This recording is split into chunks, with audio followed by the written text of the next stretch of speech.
السلام علیکم ورحمۃ اللہ وبرکاتہ۔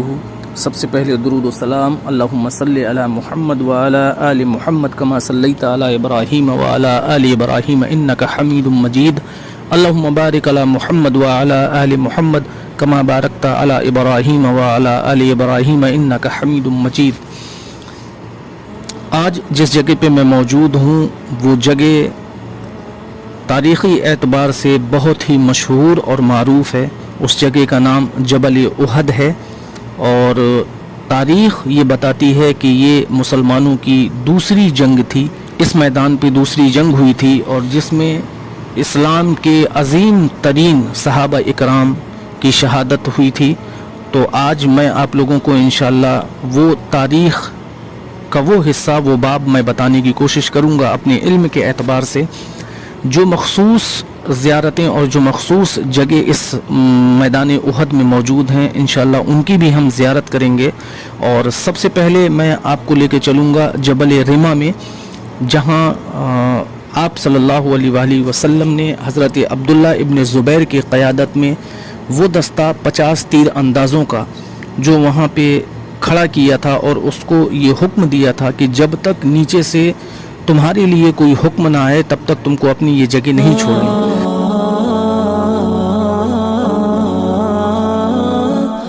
تو ابھی جیسا کہ آپ دیکھ رہے ہوں گے کہ میں اس وقت جبل رما کے اوپر ہوں، اور یہ وہی پہاڑی کا حصہ ہے، یہ وہی پہاڑ کا حصہ ہے جس حصے پہ حضور علیہ الصلوۃ والسلام نے حضرت عبداللہ ابن زبیر کی قیادت میں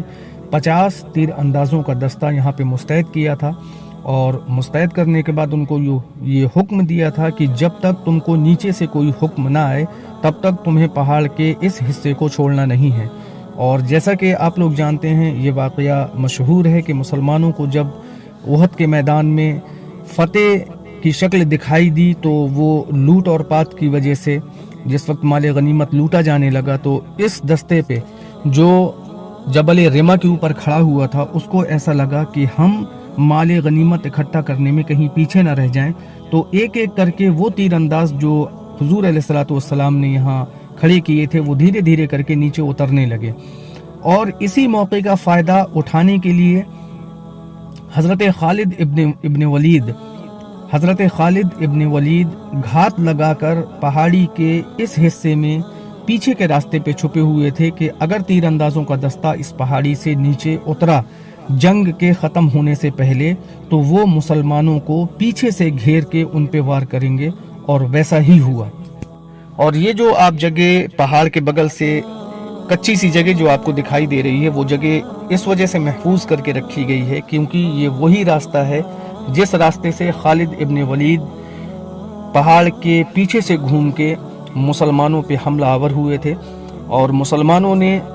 شکست کی وہ شکل بھی دیکھ لی تھی کہ حضور علیہ الصلوۃ والسلام کے حکم کی نافرمانی کرنے کے نتائج جو مسلمانوں کو احد کے میدان میں بھگتنے پڑے تھے اس کی تاریخ گواہ ہے۔ پھر اس کے بعد اللہ تبارک تعالیٰ نے مسلمانوں کی مدد فرمائی، اور اسی جگہ پہ حضور علیہ الصلوۃ والسلام کے دندان مبارک بھی شہید ہوئے۔ اسی مقام پہ حضور علیہ الصلوۃ والسلام کے رخسار مبارک پہ بھی چوٹ آئیں، اور ابھی آپ جو جبل احد کا حصہ دیکھیں گے، سامنے جو حصہ جبل احد کا آپ لوگوں کی نظر کے سامنے آئے گا، یہ وہی جبل احد کے درمیان کا وہ حصہ ہے جس حصے پہ جب حضور علیہ الصلوۃ والسلام کے چہرے مبارک پہ وار ہوا تھا اور آپ کے چہرے مبارک سے خون کا فوارہ اٹھا تھا،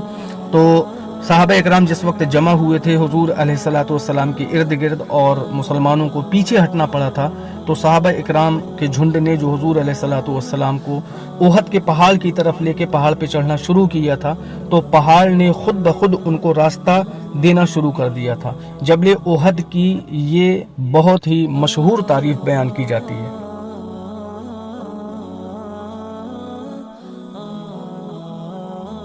اب میں آپ کو اس مقام کی زیارت کراتا ہوں جس مقدس مقام پہ میدان احد کے شہداء مدفون ہیں، اور تقریباً 70 صحابہ اکرام کی شہادت اس میدان میں ہوئی تھی، اور ایک ایک کر کے میں ان شہداء کا نام تو آپ کو نہیں گنا سکتا، جو بہت ہی مشہور اور معروف شہداء اکرام ہیں میدان احد کے، ان میں سے چند نام میں آپ کو بتاتا ہوں۔ اور بالخصوص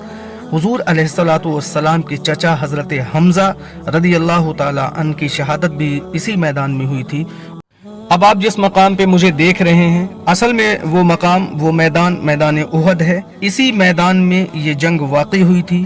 اور اسی میدان میں